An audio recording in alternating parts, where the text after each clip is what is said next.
সকলকে স্বাগত। আজকে যে বিষয়টা নিয়ে আমি আমার অভিজ্ঞতা শেয়ার করব, এই বিষয়ে আমাকে কেউ কখনো কোনোভাবে রিকোয়েস্ট করেনি। আমি এক্সপেক্ট করেছিলাম এরকম ধরনের একটা প্রশ্নের, কিন্তু আমি নিজে থেকেই এই ভিডিওটা করছি যে ওভিউলেশনের সময় থেকে পিরিয়ডের যে সময়, এই যে সময়টা 14 দিনের একটা টাইম, তো এই টাইমে একটা মেয়ে যে নাকি কনসেপশনের জন্য চিন্তাভাবনা করছে এবং প্ল্যান করছে যে এই মাসে যদি পিরিয়ডটা মিস হয়, এরকম কিছু প্ল্যান করছে, তার কীরকম সিমটমসগুলো আসতে পারে।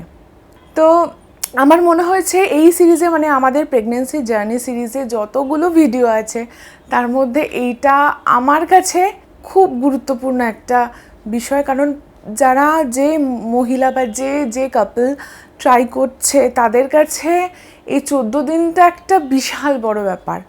মানে কনসেপশন হবে নাকি পিরিয়ড হয়ে যাবে, এটা বিশাল বড় একটা ব্যাপার। একমাত্র তারাই এটা বুঝতে পারবে যারা প্ল্যান করছে এবং বহু বছর ধরে প্ল্যান করছে। প্ল্যান করতে করতে তারা মানে হাল ছেড়ে দিয়েছে, তাদের কাছে অনেক বড় একটা ব্যাপার।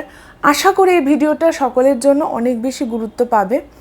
আমি একটি ডায়েরিতে নিজের অভিজ্ঞতাটা শেয়ার করে রেখেছিলাম, লিখে রেখেছিলাম, ডে বাই ডে লিখে রেখেছিলাম যে প্রতিটা দিন আমার কি মনে হচ্ছে বা আমি কি ফিল করছি, এটা নিজের জন্য আমি লিখে রেখেছিলাম।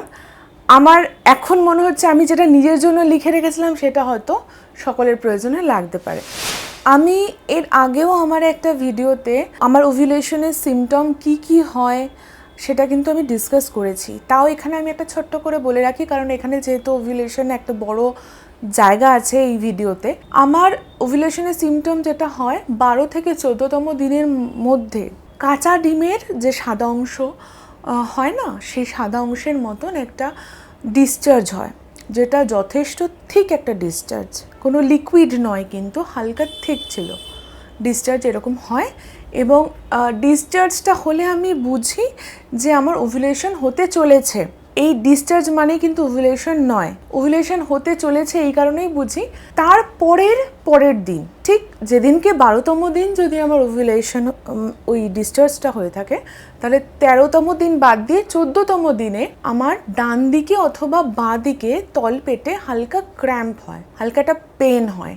এবং সেই পেনটা ঠিক 15 থেকে 20 মিনিট মতন স্টে করে। যারা পিরিয়ডের ক্র্যাম্প ফিল করে তারা যেমন পেইন ফিল করে তেমন পেইনটা আমার ডান দিক বা বাঁ দিক থেকে হয়। ডিফারেন্স এটাই, পিরিয়ডের যে ক্র্যাম্পটা সেটা একদম তলপেটের মাঝ বরাবর হয়, এক্ষেত্রে সেটা ডান দিক বা বাঁ দিকে হয়। তো এই মাসে, মানে যে মাসে আমি কনসিভ করি, সে মাসে 12তম দিনে আমি প্রথম ওভিউলেশনের সিমটমটা বুঝতে পারি। মানে ডিসচার্জ যেটা হয় সেটা হয়েছিল আমার 12তম দিনে। এবং 12তম দিনে ডিসচার্জটা হওয়ার পর 13তম দিন বাদ দিয়ে 14তম দিনের রাতে আমার একটা মারাত্মক পেন ডান দিক থেকে ফিল হয়, একটা ক্র্যাম্প টাইপের ফিলিং হয়। এবং আমার জাস্ট এমন লাগছিল সেই মুহূর্তে যে আমার মনে হচ্ছে পিরিয়ড হয়ে যাবে। প্রথম হচ্ছে ডিসচার্জের ফিলিংস, তারপরে হচ্ছে পেইনের ফিলিংস। তো এই দুটো মিলিয়ে আমার ওভিউলেশনের সিমটম আমি ফিল করি। এবার সেই দিনটাকে যদি আমি DPO 1 হিসেবে কনসিডার করি, DPO মানে ডে পাস্ট ওভিউলেশন, মানে যেদিনকে আমার পেন হয়েছিল সেই দিনটাকে যদি আমি DPO 1 হিসাবে ধরি, কারণ আমার তো ফলিকুলোমেট্রি বা ফলিকুলার স্টাডি কিছুই হয়নি, তো আমি এটাকে কনসিডার করছি যে ওই দিনটা আমার DPO 1। তো DPO 1-এ আমি প্রথম ফিল করি আমার শার্প পেন, যেটা 15 থেকে 20 মিনিট পর্যন্ত ছিল এবং তারপরে কিন্তু অদ্ভুতভাবে সেটা উধাও হয়ে গেল, মানে আর কোনো পেন কিন্তু ছিল না। ডে 2 মানে DPO 2 যেটা, সেদিনকে হিসেব মতন আমি কোনো কিছু ফিল করিনি, রাদার বলা যায় যে আমি নোটিস করিনি, কারণ আমি আগে থেকে জানতাম না যে আমি কনসিভ করছি।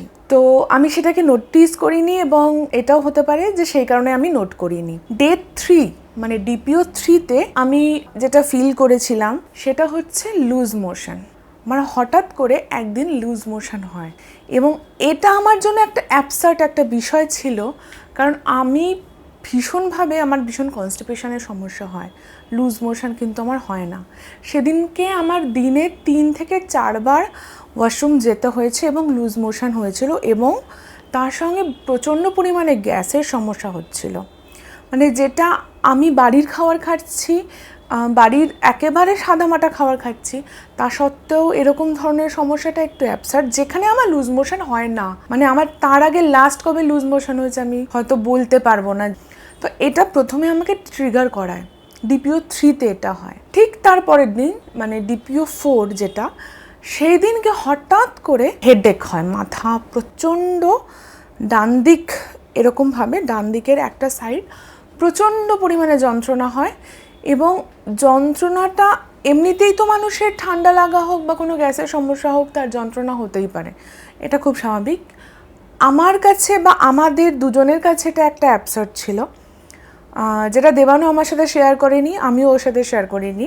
অ্যাবসার্ড হওয়ার কারণ হচ্ছে আমি সেই মুহূর্তে কিন্তু একটা প্যারাসিটামলের 500 যে ডোজ সেটা নিই। আমি জানি 500 এখন মানুষের শরীরে কাজ করে না, তা সত্ত্বেও আমি সেফ একটা মানে ডোজ নিতে চেয়েছিলাম, কারণ আমরা প্ল্যান করছিলাম। সেই কারণে আমি ওষুধটা নিই এবং ওষুধটা নেওয়ার পর আমার কোনো এফেক্ট করে না বডিতে। এবার এই কথাটা আমি দেবানকে যখন বলছি কোনো ওষুধ আমার মানে কাজ করছে না, আমার কাছে দুটো অপশন মনে হয়েছিল। এক হচ্ছে কিছু তো বডিতে হচ্ছে যেটা একটু অ্যাবসার্ড, আরেকটা আমার একটা পুরনো কথা মনে পড়ে গেল। মানে আমার যখন কোভিড হয়েছিল তখনও একই রকমভাবে প্যারাসিটামল আমার শরীরে কাজ করছিল না। তো আমি সেকেন্ড অপশানটা বাদই দিলাম, কারণ আমার অন্য কোনো প্রবলেম ছিল না। আমার মনে হচ্ছিল যে কিছু একটা ব্যাপার ঘটেছে বডিতে যেটা অন্য সময় ঘটে না, এটা আমার কাছে লেগেছিল এবং এটা দেবানের কাছেও লেগেছিল। পরে আমার কাছে সেটা স্বীকার করেছিল যে আমারও এটা মনে হয়েছিল একটা কিছু তো একটা ঘটনা ঘটছে। 5 নম্বর দিনে যেটা ফিল করি সেটা হচ্ছে প্রচণ্ড ব্লোটিংয়ের সমস্যা, প্রচণ্ড গ্যাসের সমস্যা, মানে এক্সেসিভ গ্যাসের সমস্যা। আমি এরকম সমস্যা হচ্ছিলো বলে আমি খাওয়া দাওয়া একদম লাইট করে দিয়েছিলাম, শুধুমাত্র ডাল ভাত সবজি, মানে খুবই লাইট এক মানে খাবারের মধ্যে, ডায়েটের মধ্যে আমি ছিলাম। আমি বুঝতে পারছিলাম না ব্লোটিং কেন হচ্ছে। যেহেতু আমরা প্ল্যান করছিলাম, আমি গ্যাসের ওষুধ নিতে পারছিলাম না, কিন্তু মানে গ্যাসের সমস্যা হওয়ার যখন আমার হয় তখন আমার একটা প্রবলেম হয়, সেটা হচ্ছে প্রচণ্ড মাথা যন্ত্রণা করে বমি হয়। সেরকম কিন্তু ধরনের সমস্যা আমার হয়নি, শুধুমাত্র কন্টিনিউ গ্যাস এবং ব্লোটিংয়ের প্রবলেম আসছিল। আপার অ্যাবডোমিনে একটা হালকা ফুলে যাওয়ার ভাব আমি ফিল করছিলাম ডে 5-এ। এবং তারপরে DPO-6 যেটা, DPO-6-এ পুনরায় আমার লুজ মোশন হয়। প্রথমে যেমন লুজ মোশন হয়েছিল সেটা বন্ধ হয়ে গেছিলো, আবার আমার লুজ মোশন হয়, এবং যেটার সত্যি কোনো কারণ আমি খুঁজে পাচ্ছিলাম না যে কেন মানে আমার সঙ্গে এরকম হচ্ছে, এরকম কেন লুজ মোশন হচ্ছে। এবং ডে 6-এর পর, DPO-6-এর পর কিন্তু এটা বন্ধ হয়ে গেল, লুজ মোশনটা বন্ধ হয়ে গেল।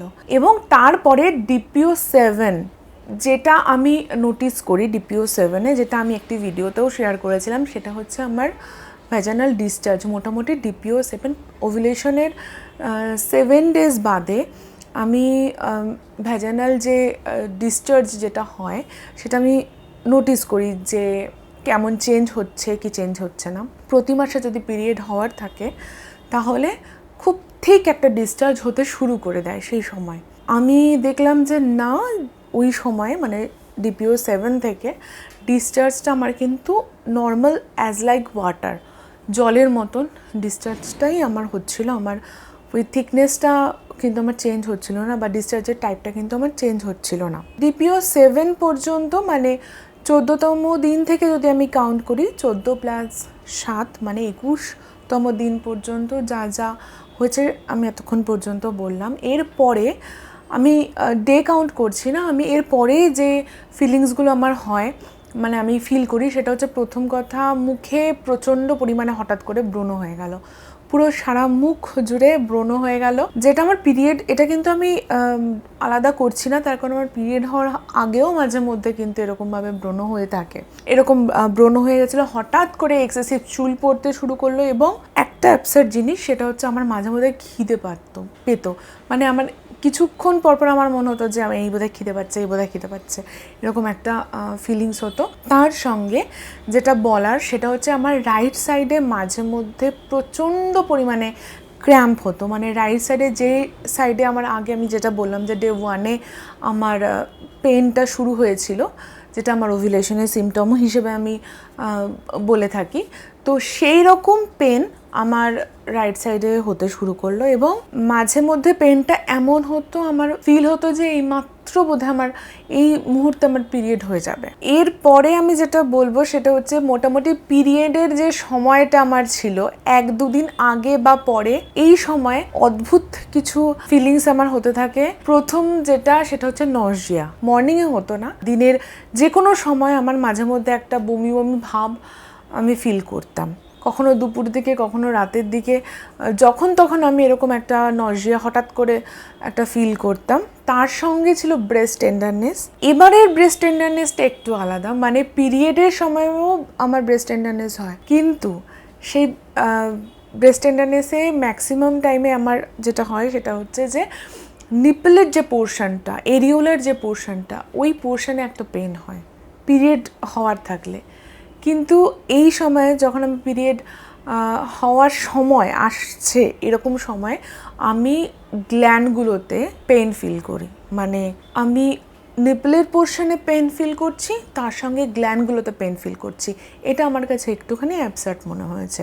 আর তাছাড়া যেটা ফিল করেছি সেটা হচ্ছে আমার নাভেল এরিয়াতে, নাভির যে চারপাশে ফ্রিকোয়েন্টলি না চিনচিন চিনচিন করে একটা পেন হতো। তো এবং সেটা কিন্তু বেশিক্ষণ স্টে করতো না, মাঝে মধ্যে চিনচিন করে পেন হচ্ছে, বন্ধ হয়ে যাচ্ছে, আবার পেন করছে, এরকমভাবে চলতে থাকতো ওই 1-2 দিন।